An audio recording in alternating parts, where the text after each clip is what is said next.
La merveilleuse présence de Dieu est ici. Jésus est ressuscité d'entre les morts et c'est une réalité pour nous. Ce ne sont pas juste des mots, ce ne sont pas juste de belles pensées religieuses. C'est une réalité. Jésus est sorti du tombeau. Il est vivant. Et par son esprit, il se manifeste au milieu de nous. Nos yeux ne le voient pas, mais nous pouvons voir l'effet de sa présence. Je bénis Dieu de ce que, dans sa grâce, il nous permet de voir les effets de sa présence afin que notre foi soit définitivement ancrée dans l'espérance de sa vie. Savez-vous que Dieu se cache à nous afin que nous continuions à vivre l'expérience de la foi. Oh Dieu, je te loue pour l'expérience de la foi qui me permet, moi, juste pécheur racheté par grâce, qui me permet de voir dans ce monde de souffrance, de voir par la foi que tu es vivant et que tu prends soin de ceux qui mettent leur espérance en toi. Dieu ne désire pas que vous le voyiez. Cela est réservé au jour de son retour. Mais il désire que vous voyiez ses œuvres et que vous voyiez de vos yeux la manifestation de sa résurrection. Job a dit, mes yeux te voient. Avait-il vu Dieu? Non.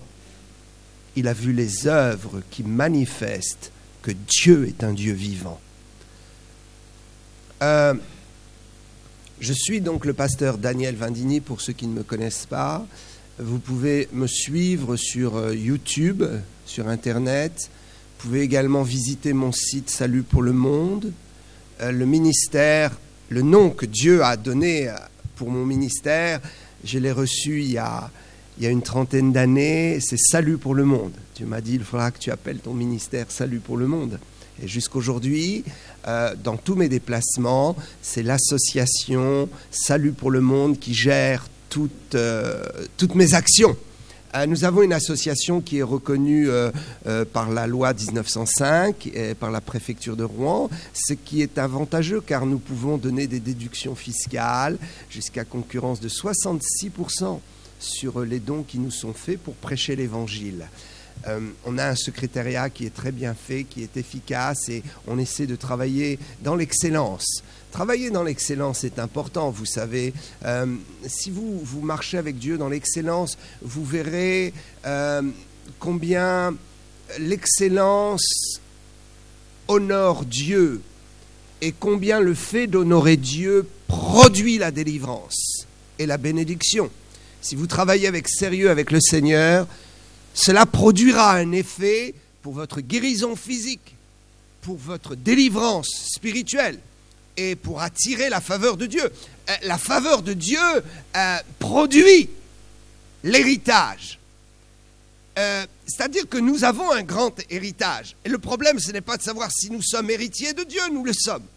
Le problème, c'est de pouvoir consommer cet héritage, de pouvoir s'en emparer et de pouvoir entrer dans les promesses de Dieu. Et je vous assure une chose, chaque fois que vous déclenchez la faveur de Dieu, le miracle de l'héritage se manifeste automatiquement. Il y a des choses qui se font d'une façon automatique dans le monde spirituel. Le fait de répondre à des lois spirituelles provoque automatiquement des résultats. Vous savez, parfois nous essayons de nous convaincre et nous pensons que la foi est une discipline de pensée, de conviction, bien sûr, c'est cela. Mais ce n'est pas que cela. La foi, le mot foi en grec d'ailleurs est le mot pistis. Peut-être vous avez entendu cela. À chaque fois que vous rencontrez le mot foi dans le Nouveau Testament, c'est le mot grec pistis qui est utilisé. Et le mot pistis veut dire plus fidélité que espérance dans le sens de la foi. Le mot pistis veut dire vraiment fidélité. Lorsque Dieu parle de foi, il parle de fidélité. C'est-à-dire que vous êtes fidèle pour confesser ce que Dieu dit. Vous êtes fidèle pour ne plus confesser ce que la maladie est en train de vous dire. Sans la foi, il est impossible de lui être agréable. Sans la foi, fidélité, sans la fidélité à sa parole, il est impossible de lui être agréable. Et je vous assure que ça marche. Quand vous marchez fidèlement avec Dieu, automatiquement, il se passe des choses. Il n'y a même pas besoin de prier parfois. Oh, je vais vous choquer peut-être. Nous avons une telle idée de la prière, une idée tellement restreinte, tellement religieuse. Voyez, nous pensons que la prière, c'est formuler des mots. Mais la prière est aussi une attitude. La prière est aussi un rapport de cœur avec le Père. Lorsque nous marchons dans la fidélité, nous prouvons une attitude de prière, c'est-à-dire une attitude de rapport de cœur à cœur avec Dieu. C'est cela que le Seigneur veut. Il ne veut pas que nous additionnons des mots, il veut que nous ayons un rapport de cœur à cœur. La foi, c'est la fidélité. Chaque fois que vous êtes fidèle à la parole de Dieu pour lui obéir, à chaque fois vous produisez sa faveur et sa faveur déclenche le miracle dans votre vie. J'ai vu tellement de miracles dans mon ministère et je peux vous assurer que souvent, j'ai prié par obéissance. Mais il n'y avait pas quelque chose de bouillonnant dans mon esprit pour y croire. Non, juste par obéissance, j'ai vu des miracles extraordinaires. Des aveugles voir, des paralytiques marcher. Et j'ai vu tellement de choses depuis que je sers le Seigneur et je me suis rendu compte que ce n'est pas une question de se motiver à y croire. C'est une question de marcher fidèlement, juste fidèlement, sur la parole de Dieu, afin que la faveur soit attirée et que la faveur de Dieu sur nous produise l'héritage visible. La résurrection de Jésus, c'est l'héritage visible. Nous avons besoin de voir que Dieu est en mouvement et nous avons besoin de voir ses œuvres. Alléluia. Que Dieu soit loué. Je suis très content d'être au milieu de vous et je suis persuadé que ce que vous êtes venus chercher, vous allez le trouver. Parce que Dieu ne va pas créer ce que vous êtes venus chercher. Il l'a déjà créé et il vous l'a déjà donné. Et il l'a déjà placé quelque part il y a 2000 ans, à la croix. Alléluia. Il suffit juste de voir la croix, de comprendre l'effet de la résurrection et la puissance de la résurrection et de s'emparer de ce que Dieu a déjà donné. Vous savez, je dis souvent quand je fais des campagnes d'évangélisation, méfiez-vous. Il y a des mains dans lesquelles nous pouvons nous trouver. Il n'y en a pas 36. Non, arrêtons de nous raconter des histoires, arrêtons d'être hypocrites. Il y a 2 positions. Ou nous sommes dans la main de Satan, ou nous sommes dans la main de Dieu. Vous ne pouvez pas être en dehors. Parce que si vous êtes quelque part dans un lieu neutre, Satan viendra vous récupérer. Regardez le péché. Est-ce que nous pouvons être dans un lieu neutre vis-à-vis du mal et du péché? Impossible. Quand nous rejetons le péché, il se présente à notre porte, il se couche à notre porte. Et quelqu'un qui voudrait dire « moi je ne crois ni en Dieu, ni en Satan », sera incapable de résister à la puissance du péché et du mal qui pénètre sa vie. Ce qui prouve que il sera obligatoirement dans un camp. Nous sommes ou dans le camp de la délivrance ou dans le camp de la soumission. Et même si nous débattons, j'étais bouddhiste quand je me suis converti. Je me suis converti très jeune. Je suis issu d'une famille sicilienne très, très méchante, très violente. Ma famille, la famille Vendini, était une famille très, très respectée, crainte et faisait partie d'un milieu mafieux très, très violent en Sicile. Et moi, je n'ai pas connu vraiment cela, mais j'ai vu mon père, mes oncles, faire des choses abominables. et m'entraîner. J'ai vu mon grand frère aîné faire des choses terribles. Et je ne veux même pas les raconter. Ça, c'est de la boue. Mais quand Dieu est venu me chercher, j'étais plongé dans l'occultisme et le bouddhisme parce que je voulais fuir cette violence. Mais plus j'essayais de me débarrasser du péché et de la violence, et plus la violence me rattrapait. J'avais l'impression que je pouvais décider moi-même de changer de camp, comme cela. Je pensais que je pouvais décider de mon avenir. Mais l'héritage paternel et la puissance du péché et la puissance du mal me rattrapaient constamment. À 14 ans, j'avais juré de tuer quelqu'un. Et dans le bouddhisme, on m'avait dit que tout était possible et que on pouvait même invoquer des esprits. Et j'ai un esprit démoniaque qui était venu me voir un soir dans ma chambre. Je n'avais que 12 ans. Et j'ai vu une ombre et j'ai entendu une voix du fond des ténèbres qui m'a parlé. Et Satan m'a dit, si tu ne peux pas atteindre Dieu, tu peux nous atteindre, nous. Parce que Dieu, on ne peut pas l'atteindre et c'est impossible. Mais nous avons été rejetés pour faire la sale besogne sur cette terre, au milieu de l'humanité. Et il faut te faire ami avec nous. Et j'ai invoqué des esprits diaboliques, notamment un prince de ténèbres. Et je croyais que tout était bien et je pensais que je pouvais décider. Mais on ne peut pas.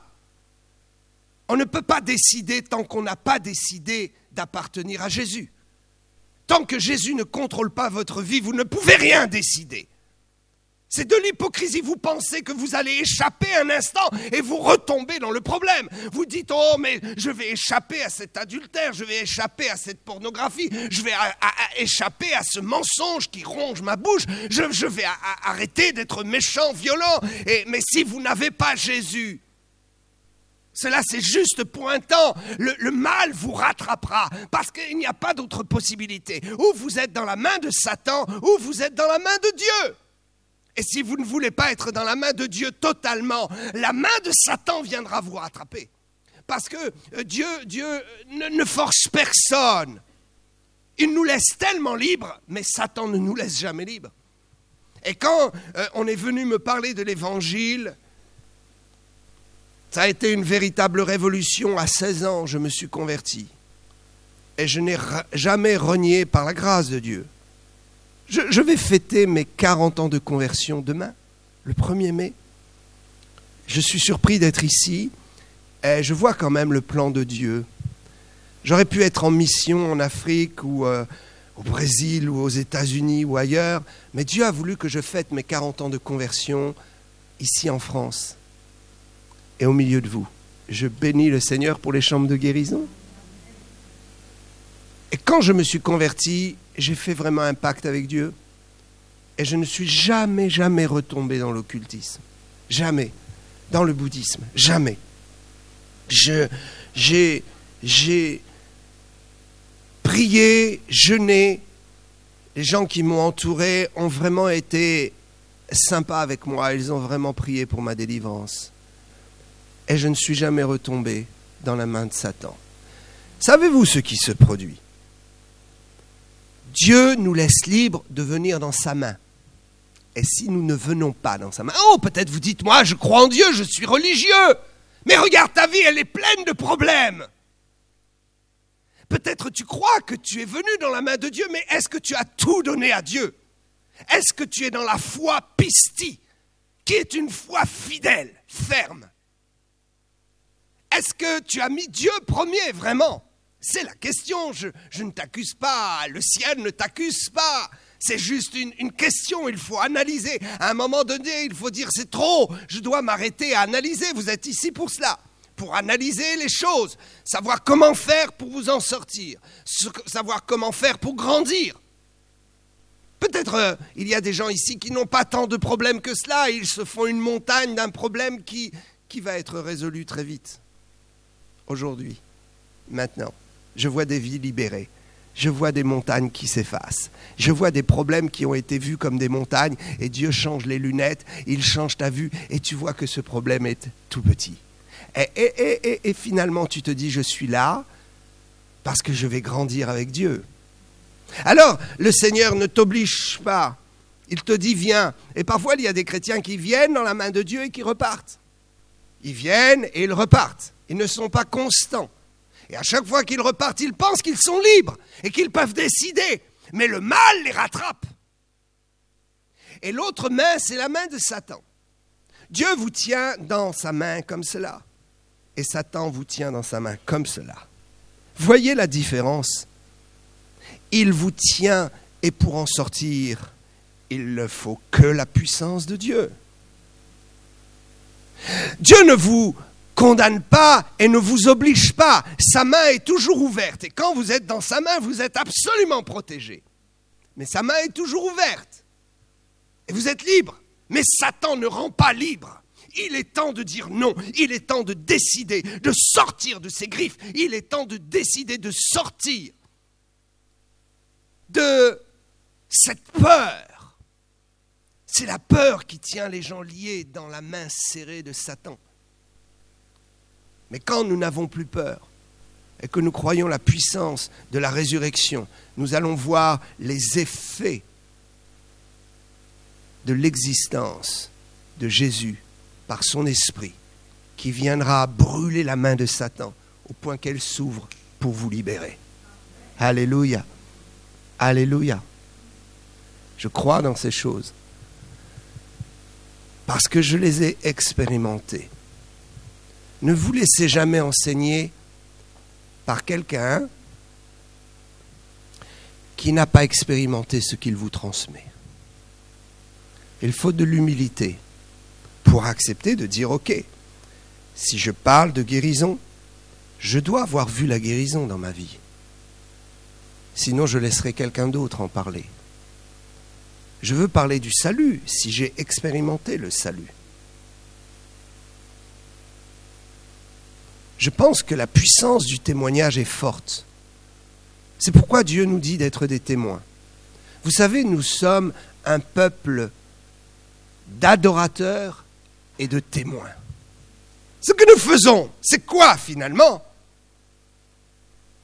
Ce que nous faisons, nous adorons Dieu, nous lui disons merci et nous essayons de témoigner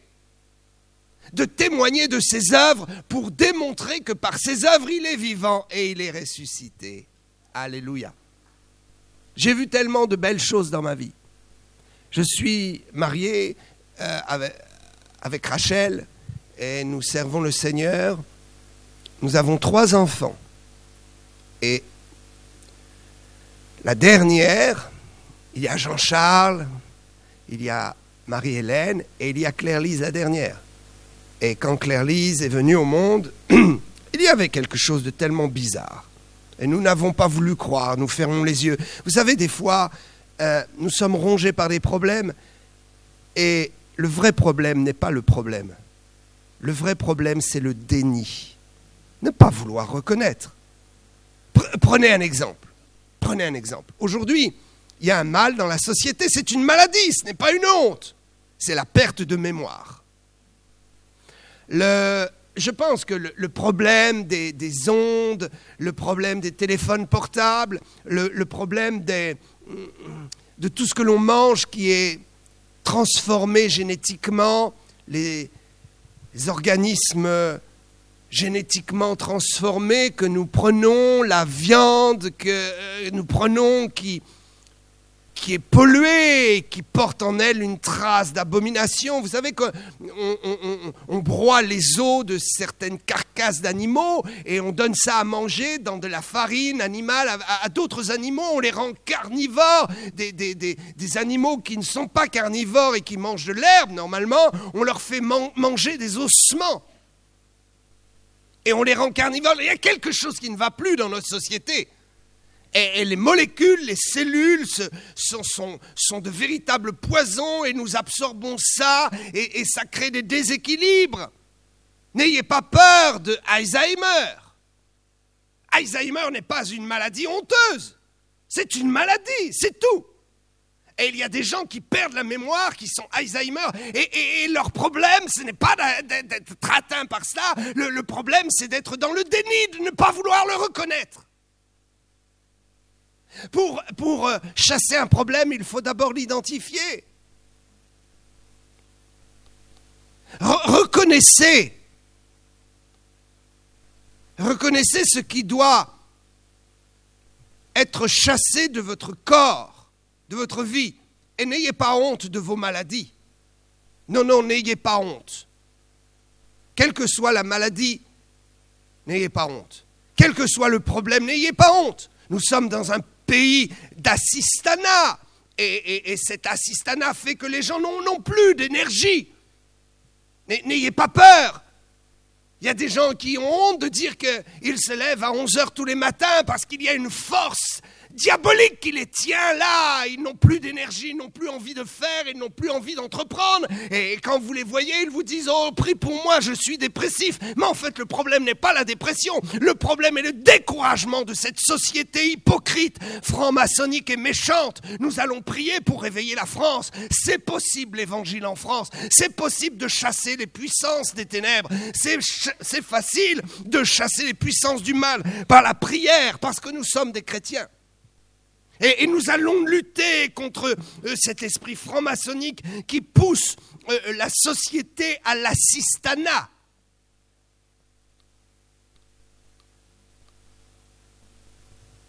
Il y a des gens qui ne dorment pas la nuit, et j'ai vu cela dans mon ministère, et le problème, il faut qu'ils reconnaissent qu'en passant des heures sur Facebook, cela va leur voler leur sommeil.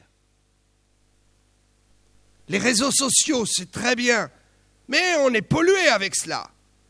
Et il y a des gens qui sont dans le déni, des jeunes qui sont constamment sur leur ordinateur, leur téléphone portable, et qui ne veulent pas reconnaître parce que Satan les met dans une bulle, une sphère, et les isole. Et quand ils viennent et ils vont se dire « j'ai tel problème », et que vous voyez que le problème vient d'ailleurs, ils ne veulent pas le reconnaître. Commencez par reconnaître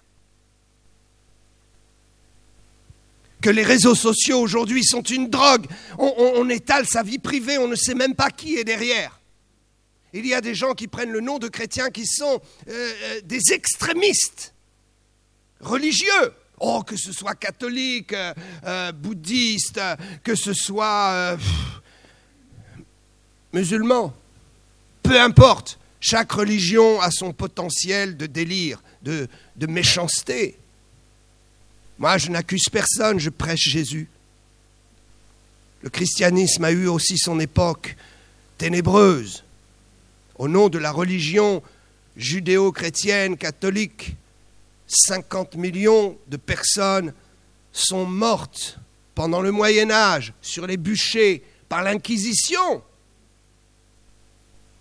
Alors qu'on arrête avec cela et qu'on se tourne vers Jésus et qu'on prêche Jésus. Ne cherchez pas à régler les problèmes autrement. Et il faut regarder en face, bien en face, sa vie.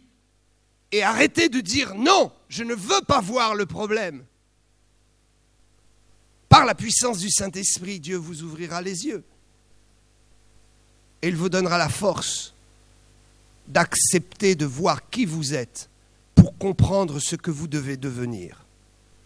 C'est par la puissance de la parole, n'est-ce pas, que nous pouvons devenir quelqu'un d'autre.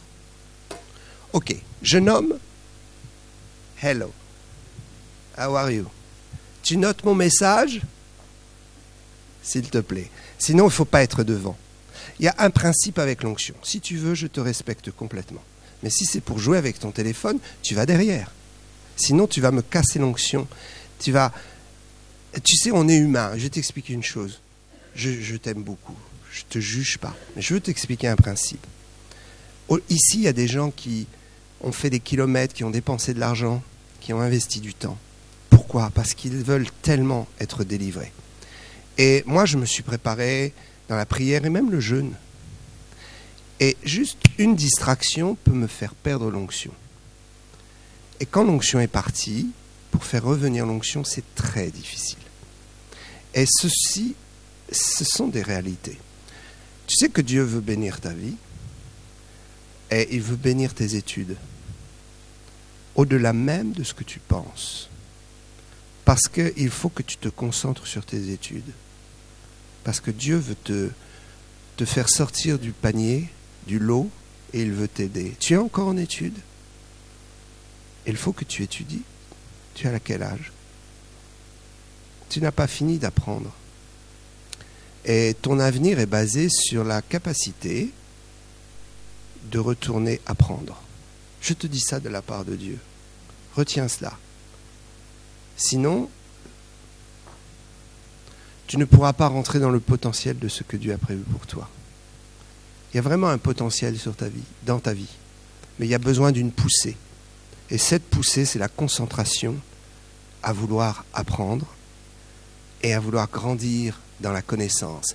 Tu sais, les gens qui n'ont pas d'instruction dans cette société sont vraiment malheureux.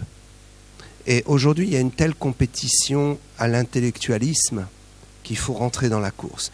Et tu vois, la différence que nous avons en tant que chrétiens, c'est que nous avons cette capacité par le Saint-Esprit à voir notre intelligence être renouvelée, être régénérée.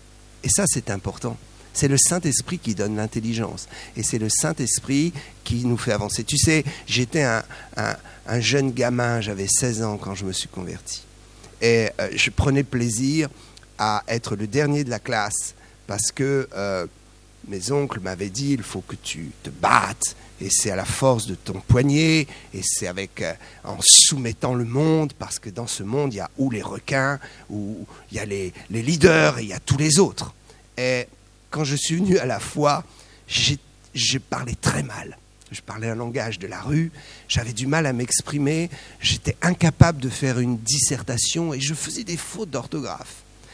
Et la puissance du Saint-Esprit, en quelques semaines, m'a donné l'intelligence. Et aujourd'hui, j'ai écrit 12 livres.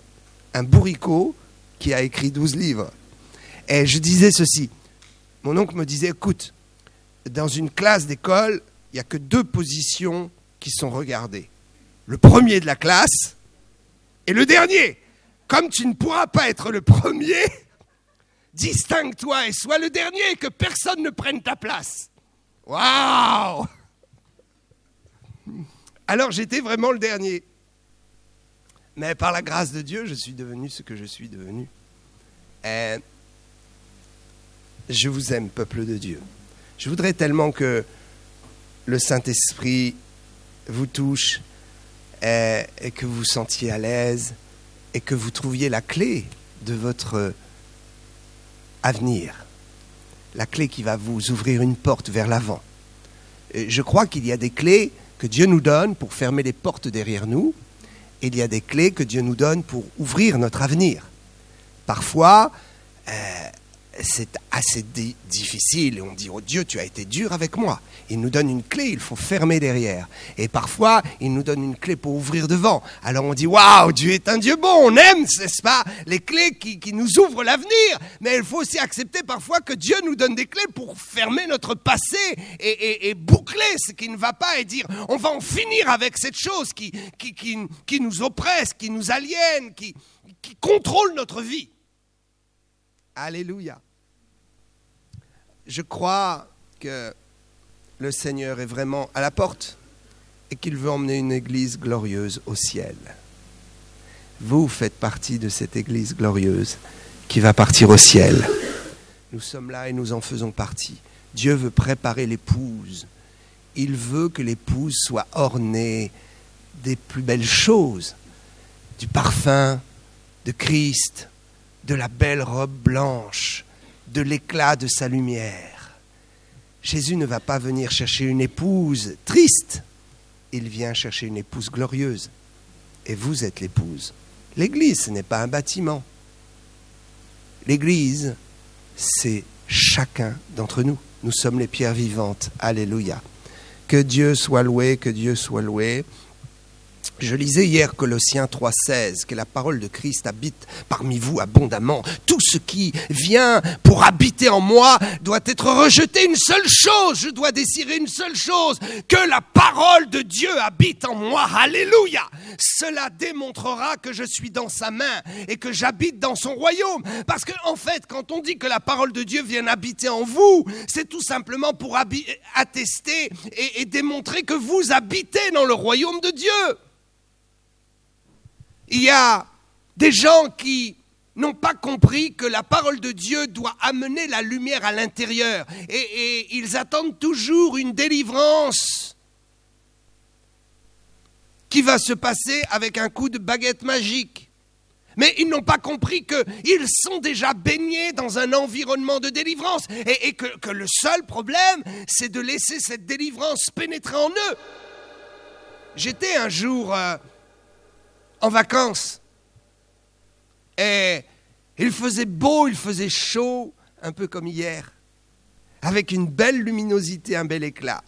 Nous avions souvent emmené les enfants faire du camping, nous aimions cela quand on était jeunes, et puis dans le mobil-home qu'on avait loué sur le camping dans le sud, je me suis installé, j'ai dormi un peu et j'étais bien. Et j'avais fermé tous les volets, tout calfeutré pour être bien dans le noir, dans l'obscurité, pour bien dormir. Et je me réveille en un instant, et waouh, je ne savais plus où j'étais. Dans l'obscurité totale. Un instant, ça vous est déjà arrivé d'avoir vraiment sommeil, vous dormez, et quand vous vous réveillez, il y a un instant, vous ne savez plus où vous êtes. Et Dieu me dit, Daniel, tu es dans les ténèbres au milieu de la lumière. Waouh! J'avais quelque chose à régler dans ma vie. Et Dieu m'a dit, regarde, tu es dans un environnement de lumière, mais toi-même au milieu de cet environnement de lumière, pendant que les gens s'agitent dehors, pendant que les gens profitent, pendant que les gens sont en pleine lumière, toi tu es là au milieu dans ton petit mobil-home. Et tu es en pleine obscurité. Il y a des gens qui ont fermé, peut-être vous avez fermé les volets, vous avez fermé les portes, vous avez calfeutré tout dans votre vie, vous avez fait que rien ne puisse pénétrer, vous êtes rendu hermétique et parfois même vous venez aux réunions. Et finalement, vous êtes déconnecté. J'ai vu ce genre de sorcellerie, vous savez, le corps est présent et l'esprit est ailleurs.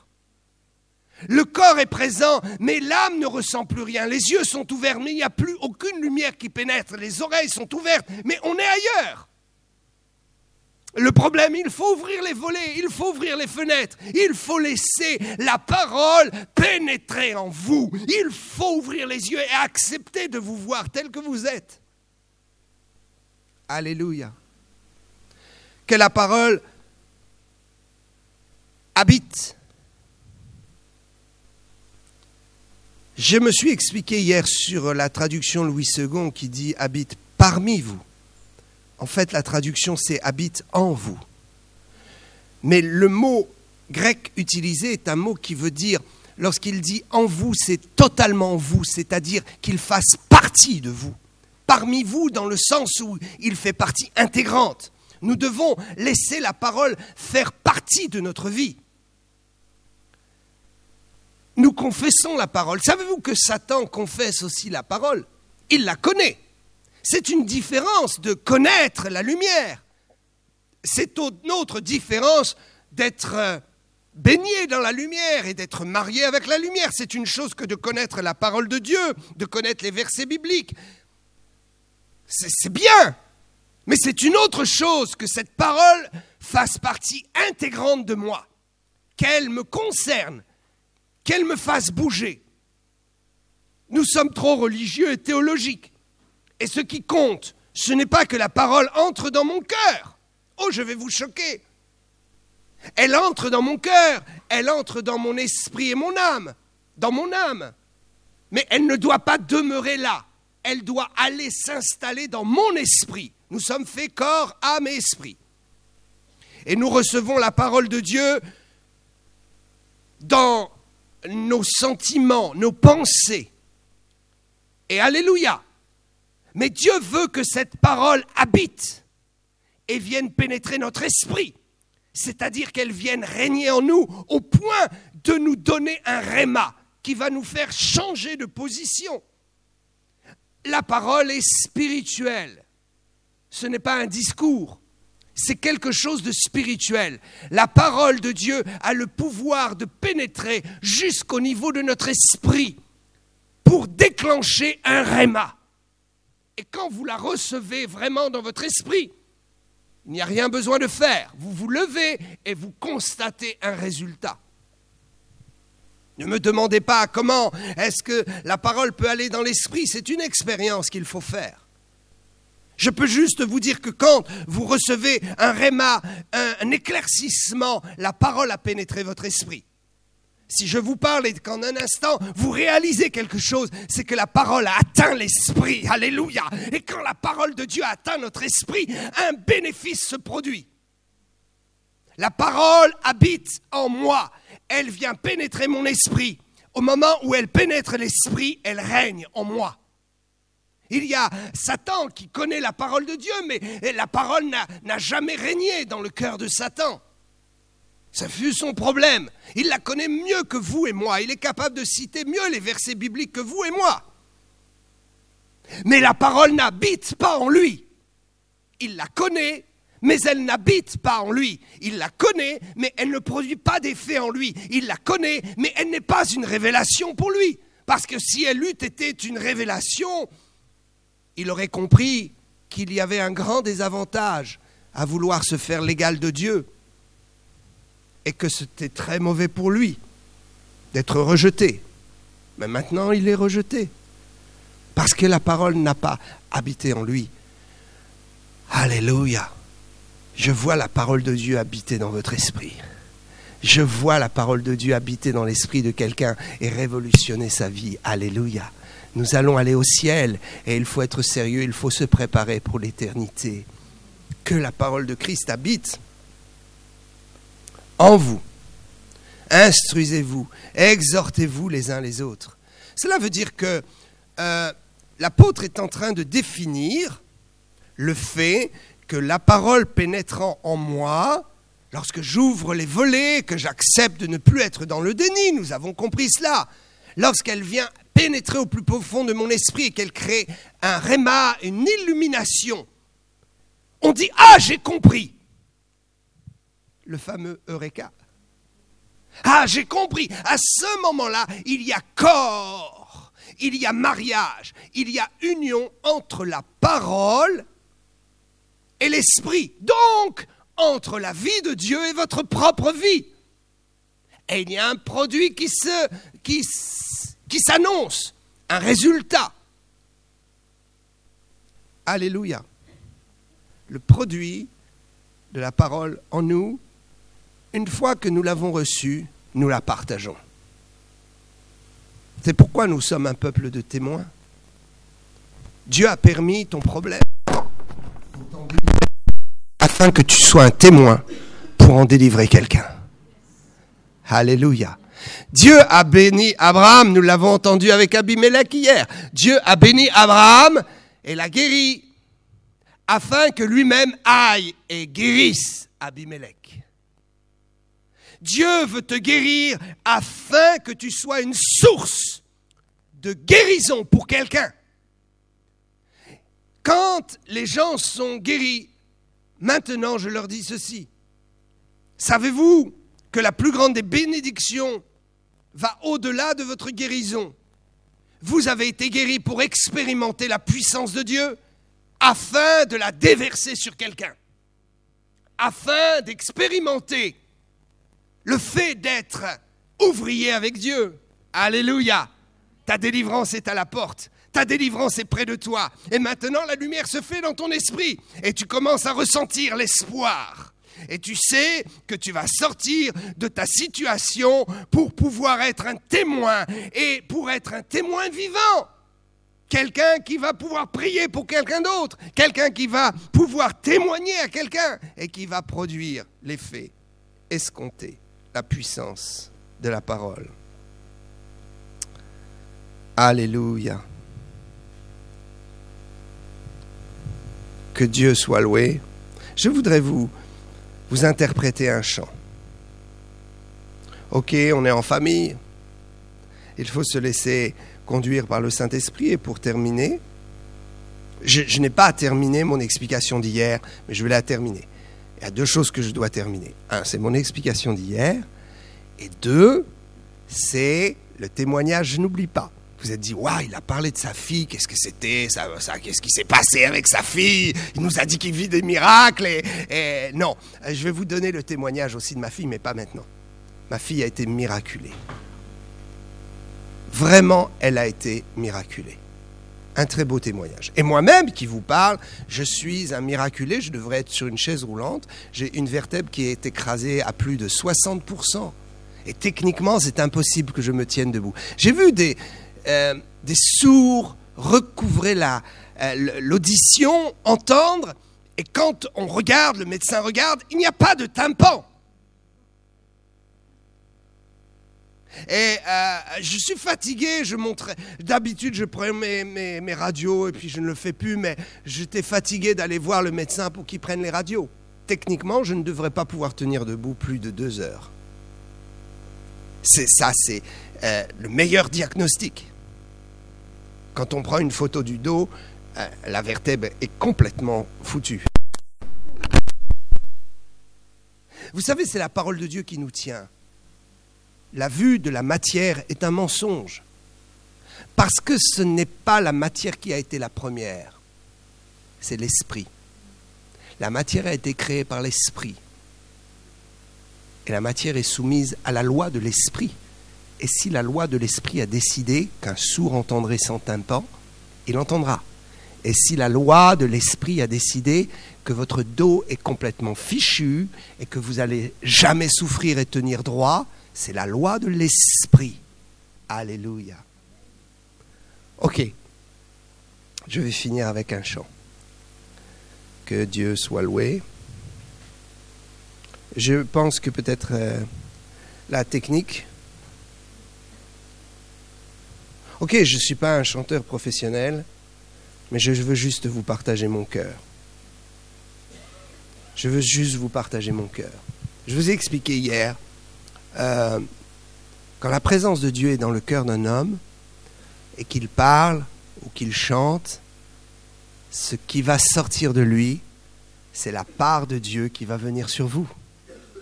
Le chant n'est juste qu'un vecteur, un chemin, une voie de chemin de fer entre celui qui chante et vous. Et celui qui chante, s'il a la présence de Dieu, elle viendra jusqu'à vous. La prédication n'est juste qu'un vecteur entre celui qui a reçu une onction, qui comprend les rouages du royaume de Dieu et qui les injecte par la présence de Dieu dans votre vie. La compréhension de la parole de Dieu est spirituelle. Elle n'est pas humaine. Et il faut que ce soit porté par l'onction. Alléluia. Le numéro 9, c'est le Sauveur. C'est un chant que nous connaissons, mais je vous en propose juste mon interprétation. C'est le Sauveur de mon âme.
précieuse vie. Oh, combien ta vie est précieuse. Combien ta vie est précieuse. À ses yeux, tu as de la valeur. Tu as de la valeur. Il faut toujours l'aimer.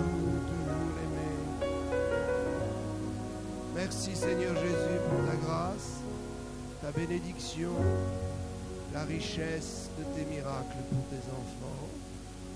Au nom de Jésus. Amen. Soyez bénis. Nous aurons encore des sessions cet après-midi et je prierai pour vous. Je ne veux pas prier 50 fois, je veux juste poser une fois les mains sur vous et que ça fonctionne. C'est pourquoi j'aime préparer les gens dans la foi et la parole. Nous nous retrouvons tout à l'heure. J'ai la joie et le privilège de céder le micro à Philippe qui va poursuivre cette session. Que Dieu vous bénisse, que Dieu vous bénisse. Amen.